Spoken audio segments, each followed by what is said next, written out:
ദേശീയ പണിമുടക്ക് ജില്ലയിൽ പുരോഗമിക്കുന്നു. ബന്ദിന് സമാനമായുള്ള രീതിയിലാണ് പണിമുടക്ക് പുരോഗമിക്കുന്നത്. പ്രധാന ടൗണുകൾ എല്ലാം തന്നെ വിജനമാണ്. കടകമ്പോളങ്ങൾ അടഞ്ഞുകിടക്കുന്നു. മിക്ക KSRTC ഓപ്പറേറ്റിംഗ് സെന്ററുകളിലും സർവീസുകൾ മുടങ്ങി. പൊതുഗതാഗതവും പൂർണ്ണമായും നിശ്ചലമായി. വിനോദസഞ്ചാരികളുടെ അടക്കം വാഹനങ്ങൾ സമരാനുകൂലികൾ തടയുന്നുണ്ട്. വിവരങ്ങളുമായി അനീഷ് PA ഇപ്പോൾ ചേരുന്നു. അനീഷ്, പണിമുടക്ക് എങ്ങനെ പുരോഗമിക്കുന്നു? യാത്രക്കാർ പ്രതിസന്ധി നേരിടുന്നുണ്ടോ? എന്താണ് കൂടുതൽ വിശദാംശങ്ങൾ? അനീഷ്. ഷിബിൻ, ഇടുക്കി ജില്ലയിലെ പണിമുടക്ക് ഏതാണ്ട് ഇതുവരെയും പൂർണ്ണമാണെന്ന് തന്നെ നമുക്ക് പറയുവാൻ വേണ്ടി സാധിക്കും. കാരണം പൊതുനിരത്തുകളെല്ലാം തന്നെ ഒഴിഞ്ഞു കിടക്കുന്ന ഒരു സാഹചര്യം, കടകമ്പോളങ്ങൾ പൂർണ്ണമായിട്ടും അടഞ്ഞു കിടക്കുന്ന സാഹചര്യം. ഇതിനോടൊപ്പം തന്നെ നിരത്തില് പൊതുഗതാഗതം പൂർണ്ണമായിട്ടും സ്തംഭിച്ചു കിടക്കുന്ന ഒരു സാഹചര്യം ഒക്കെ തന്നെയാണ് ഇതുവരെയും ഈ 1 മണി വരെയും നമുക്ക് ജില്ലയിലെ വിവിധ മേഖലകളിൽ നിന്നും കാണുവാൻ വേണ്ടി സാധിക്കുന്നത്. തൊടുപുഴയിലും കട്ടപ്പനയിലും അതുപോലെ തന്നെ മറ്റ് പ്രധാന ടൗണുകളിലുമെല്ലാം തന്നെ ഈ സമര അനുകൂലികളുടെ പ്രകടനം ഇതിനോടകം തന്നെ നടന്നു കഴിഞ്ഞു. ആ പ്രകടനത്തിൽ വലിയ സംഘർഷങ്ങളൊക്കെ തന്നെ വിവിധ ഭാഗങ്ങളിൽ ഉണ്ടായിട്ടുണ്ട്. എന്താണെങ്കിലും ഇപ്പോഴും ഈ പണിമുടക്ക് ഏതാണ്ട് പൂർണ്ണമായി തന്നെ തുടർന്നുകൊണ്ടിരിക്കുന്നു എന്ന് തന്നെയാണ്. നമ്മൾ സർക്കാർ ഓഫീസുകളുടെ കാര്യങ്ങൾ എടുത്തു കഴിഞ്ഞാൽ, സർക്കാർ ഓഫീസുകളിൽ ഇന്ന് എത്തിയത് ഇടുക്കി കളക്ടറേറ്റിൽ ഉൾപ്പെടെ മറ്റ് 5 താലൂക്ക് ഓഫീസുകളിലും വിരലിൽ എണ്ണാവുന്ന ഉദ്യോഗസ്ഥർ മാത്രമാണ് എത്തിയത്. ഈ ഉദ്യോഗസ്ഥർ ആവട്ടെ അവര് ഒപ്പിട്ട ശേഷം മടങ്ങുന്ന ഒരു സാഹചര്യമുണ്ടായി. ഈ ഒപ്പിട്ട് മടങ്ങാത്തവർക്കെതിരെയും പ്രതിഷേധം ഉയരുന്ന ഒരു സാഹചര്യമുണ്ടായി. ഇതുപോലെ തന്നെ വിവിധ ഇടങ്ങളിൽ വാഹനങ്ങൾ സമര അനുകൂലികൾ തടഞ്ഞ ഒരു സാഹചര്യം ഏറ്റവും പ്രസക്തമായിട്ട് പറയാവുന്നതാണ്. അതില് ഈ കുമളി-മൂന്നാർ സംസ്ഥാന പാത ഇടുക്കിയിൽ ഏറ്റവും പ്രസക്തമാകുന്നത് മൂന്നാറിനെയും തേക്കടിയെയും ബന്ധിപ്പിക്കുന്ന പ്രധാന പാതയാണ്.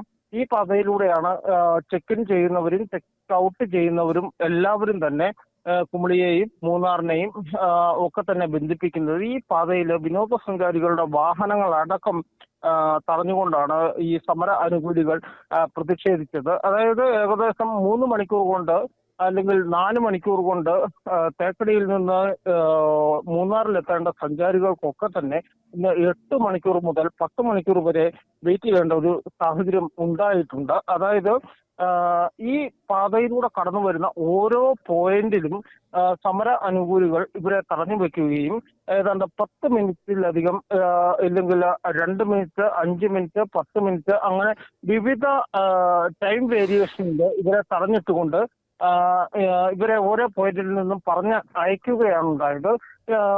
എന്നാൽ പൂർണ്ണമായിട്ടും ഇവരെ തടഞ്ഞു വെക്കുകയോ ഇല്ല ഇവരെ കയ്യേറ്റം ചെയ്യുകയോ ചെയ്ത ഒരു സംഭവവും ഇടുക്കി ജില്ലയിൽ ഉണ്ടായിട്ടില്ല. ഇതിന് പ്രധാനപ്പെട്ട കാരണം എന്ന് പറയുന്നത് ഈ സമരത്തോട് ഇവർക്ക് ആഭിമുഖ്യം പ്രകടിപ്പിക്കാനുള്ള അവസരം നൽകുകയാണ് സമര അനുകൂലികൾ ചെയ്തത് എന്നതാണ്. ഇതിനോടൊപ്പം തന്നെ നമ്മൾ പോലീസിന്റെ ഒരു സേവനം പറഞ്ഞു കഴിഞ്ഞാൽ ജില്ലയിൽ എല്ലാ മേഖലയിലും തന്നെ പോലീസിന്റെ ഒരു സേവനം രാവിലെ മുതൽക്ക് തന്നെ ഇന്നലെ രാത്രി 12 മണിക്കാണ് ഈ ഒരു സമരം തുടങ്ങിയത്. രാത്രിയില്ലായിരുന്നെങ്കിൽ കൂടി രാവിലെ ഏതാണ്ട് 5 മണിയോട് കൂടി തന്നെ എല്ലാ ടൗണുകളിലും തന്നെ പോലീസിന്റെ ഒരു സേവനം ഉണ്ടായിരുന്നു. പോലീസ് സേന ഈ സമരക്കാരെ നിയന്ത്രിക്കുന്നതിലും അല്ലെങ്കിൽ ഗതാഗതം നിയന്ത്രിക്കുന്നതിലും അടക്കമുള്ള കാര്യങ്ങളിൽ ഇടപെട്ടിരുന്നു. അതുപോലെ തന്നെ KSRTCയുടെ സർവീസുകൾ നിലച്ചതാണ് ഏറ്റവും വലിയ പ്രതിസന്ധിയായിട്ട് മലയോര മേഖലയെ ബാധിച്ചിട്ടുള്ളത്. KSRTCയുടെ സർവീസുകൾ ഇന്ന് നടന്നത് കട്ടപ്പന, കുമളി, അടിമാലി, തൊടുപുഴ തുടങ്ങിയ പ്രധാനപ്പെട്ട ഡിപ്പോകളിൽ മാത്രമാണ്. ഓപ്പറേറ്റിംഗ് സെന്ററുകളിൽ ഒന്നും തന്നെ ഈ സർവീസുകൾ നടക്കാതിരിക്കുന്ന ഒരു സാഹചര്യമുണ്ട്. നെടുങ്കണ്ടത്ത് KSRTCയുടെ മുഴുവൻ സർവീസുകളും മുടങ്ങുന്ന ഒരു സാഹചര്യമാണ് ഉണ്ടായത്. ഏതാണ്ട് 15ഓളം സർവീസുകളാണ് നെടുങ്കണ്ട ഓപ്പറേറ്റിംഗ് സെന്ററുകളിൽ നിന്നുള്ളത്. ഇത് ദീർഘദൂര സർവീസുകളൊക്കെ തന്നെയാണ്. തിരുവനന്തപുരത്തേക്കും കോഴിക്കോട്ടേക്കും കോട്ടയത്തേക്കും എറണാകുളത്തേക്കും ഒക്കെ തന്നെയുള്ള സർവീസുകളാണ്. ഈ സർവീസുകൾ മുഴുവൻ മുടങ്ങുന്ന സാഹചര്യമുണ്ടായി. ഇതിനോടൊപ്പം തന്നെ ഇന്ന് തന്നെ നെടുങ്കണ്ടത്ത് ചങ്ങനാശ്ശേരി കായംകുളം റൂട്ടിലോടുന്ന ബസ് നെടുങ്കണ്ടവും കട്ടപ്പനയും അടിമാലിയും ഒക്കെ തന്നെ ടച്ച് ചെയ്തു പോകുന്ന ബസ്, ഈ ബസ്സിനെയൊക്കെ തടയുന്ന ഒരു സാഹചര്യമുണ്ട്. ആ ബസ് ഇപ്പോഴും നെടുങ്കണ്ടത്ത് കിടക്കുകയാണെന്നാണ് നമ്മൾ മനസ്സിലാക്കുന്നത്. BMS അനുകൂലികളായിട്ടുള്ള ആളുകളാണ് ആ ബസ്സിൽ ഡ്രൈവർമാരും അതുപോലെ തന്നെ കണ്ടക്ടറായിട്ടും ഒക്കെ ഉണ്ടായിരുന്നത്. അവരെയൊക്കെ തടഞ്ഞിട്ടിരിക്കുന്ന ഒരു സാഹചര്യമാണ്. ഇതുപോലെ തന്നെ സർക്കാർ ഓഫീസുകളിൽ ഇന്ന് തുറന്നു പ്രവർത്തിച്ച സർക്കാർ ഓഫീസുകളൊക്കെ തന്നെ അടപ്പിക്കുന്ന ഒരു സാഹചര്യം തന്നെ ഉണ്ടായി. ഇന്ന് നെടുങ്കണ്ടത്ത് തുറന്നു പ്രവർത്തിച്ച പോസ്റ്റ് ഓഫീസ് സമര അനുകൂലികളിൽ അടപ്പിച്ചിട്ടുണ്ട്. അവർ ജോലി ചെയ്യുന്ന ജീവനക്കാരെയൊക്കെ തന്നെ പുറത്തിറക്കി വിട്ടിട്ടുണ്ട്. ഇതേ സമാനമായിട്ടുള്ള കാഴ്ചയാണ് കട്ടപ്പനയിലും കുമളിയിലും തൊടുപുഴയിലും പീരുമേട്ടിലും മൂന്നാറിലും ദേവികുളത്തും തൊടുപുഴയിലും ഒക്കെ തന്നെ കാണുവാൻ വേണ്ടി സാധിച്ചത്. ഇത്തരത്തിലെത്തിയ ഓഫീസുകളൊക്കെ തന്നെ കേന്ദ്ര സർക്കാർ സ്ഥാപനങ്ങൾ എല്ലാം തന്നെ ഏതാണ്ട് സമര അനുകൂലികൾ അടപ്പിച്ചിട്ടുണ്ട്. ഇതിനോടൊപ്പം തന്നെ സർക്കാർ ഓഫീസുകളായിട്ടുള്ള ഇടങ്ങളിൽ കൗതുകങ്ങളായിട്ടുള്ള സംഭവങ്ങൾ ഉണ്ടാവുകയും ചെയ്തു. ഇതിൽ ഏറ്റവും വലിയ രസകരമായിട്ടുള്ള സംഭവം നടന്നത് ഉടുമ്പൻചോല താലൂക്ക് ഓഫീസിലാണ്. ഉടുമ്പൻചോല താലൂക്ക് ഓഫീസിൽ ഒപ്പിട്ട ശേഷം TV കണ്ട് രസിച്ച ജീവനക്കാരോട് ഇന്ന് സമര അനുകൂലികൾ കയർക്കുന്ന ഒരു സാഹചര്യം ഒക്കെ തന്നെ ഉണ്ടായി. 2 വനിതാ ജീവനക്കാരാണ് ഒപ്പിട്ട ശേഷം താലൂക്ക് ഓഫീസിൽ രാവണപ്രഭു സിനിമ കണ്ടതെന്നാണ് സമര അനുകൂലികൾ പറയുന്നത്. ഇവരെത്തിയതോട് കൂടിയിട്ട് ഇറങ്ങുവാൻ വേണ്ടിയിട്ട് ശ്രമിച്ച ഇവരെ സമര അനുകൂലികൾ തടഞ്ഞു. 5 മണി വരെ ജോലി ചെയ്തിട്ട് പോയാൽ മതി എന്നൊക്കെയാണ് ഇവർ പറഞ്ഞിരിക്കുന്നത്. എന്താണെങ്കിലും സർക്കാർ മേഖലയിലും സർക്കാർ ഇതര മേഖലയിലും വളരെ പ്രതിസന്ധിയാണ് ഇന്നത്തെ ഈ ഒരു സമരം സൃഷ്ടിച്ചിട്ടുള്ളത്. ഇതിനോടൊപ്പം തന്നെ കടകമ്പോളങ്ങൾ പൂർണ്ണമായിട്ടും അടഞ്ഞു കിടക്കുന്നു.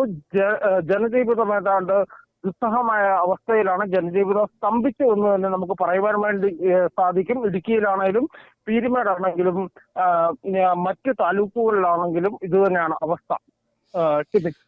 അനീഷ്, ദേശീയ പണിമുടക്ക് ആദ്യ പകുതി മണിക്കൂറുകൾ പിന്നിടുന്നു. ഈ ഒരു സാഹചര്യത്തിൽ അതിർത്തി മേഖലകളുടെയും തോട്ടം മേഖലകളുടെയും ഒരു അവസ്ഥ എങ്ങനെയാണ്?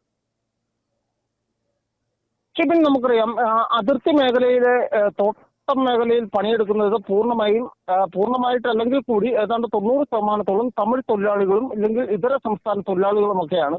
ഇവര് തമിഴ്നാട്ടിൽ നിന്നും തൊഴിലാളികൾ എത്തിയില്ലെങ്കിൽ ഇവിടുത്തെ പണികൾ മുടങ്ങുന്ന ഒരു സാഹചര്യമാണ് നിലവിലുള്ളത്. ഇന്ന് രാവിലെ തൊട്ട് ചെക്ക് പോസ്റ്റ് ഉൾപ്പെടെയുള്ള മേഖലകളിൽ ഈ സമര സംഘടനകളൊക്കെ തന്നെ പ്രതിഷേധം തീർത്തിരുന്നു. ഇതിനാൽ തന്നെ ഈ പ്രതിഷേധം തീർക്കുമെന്നുള്ള അറിയിപ്പ് ഇന്നലെ തന്നെ ലഭിച്ചിരുന്നത്. ഇതിനാൽ തന്നെ മറ്റ് സംസ്ഥാനങ്ങളിൽ നിന്നും പ്രത്യേകിച്ച് തമിഴ്നാട്ടിൽ നിന്നും ഒരു വാഹനം പോലും എത്താത്ത ഒരു സാഹചര്യമായിരുന്നു.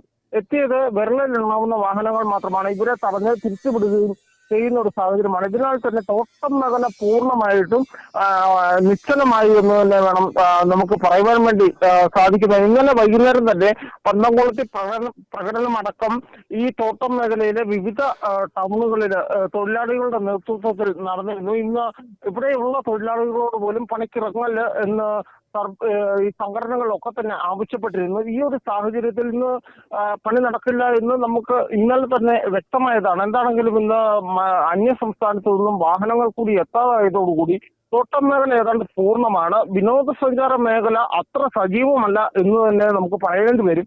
അതിർത്തി മേഖലയിലൂടെ എത്തുന്ന വിനോദസഞ്ചാരികളുടെ വാഹനങ്ങളുടെ എണ്ണം വിരലിൽ എണ്ണാവുന്നവയാണ്. അവര് ചെക്കൗട്ട് ചെയ്യാനുള്ള ആളുകൾ പോലും ഒരു ദിവസം കൂടി നീട്ടി ചോദിച്ച് അവിടെ തന്നെ തങ്ങുന്ന ഒരു സ്ഥിതിവിശേഷമാണ്. ഇല്ലെങ്കിൽ അവര് മറ്റൊരു ഇടത്തേക്ക് സേഫായിട്ട് മറ്റൊരിടത്തേക്ക് നീങ്ങുന്ന ഒരു സാഹചര്യം തന്നെയാണ് നിലനിൽക്കുന്നത്. എന്താണെങ്കിലും പോലീസിന്റെ ഒരു സേവനം ഈ റോഡുകളിലെല്ലാം തന്നെ നിരന്തരമായിട്ടുണ്ട്. ഇപ്പോൾ ഈ പണിമുടക്ക് എന്താണെങ്കിലും ജില്ലയിൽ പൂർണ്ണമാണെന്ന് നമുക്ക് പറയാതെ വയ്യ.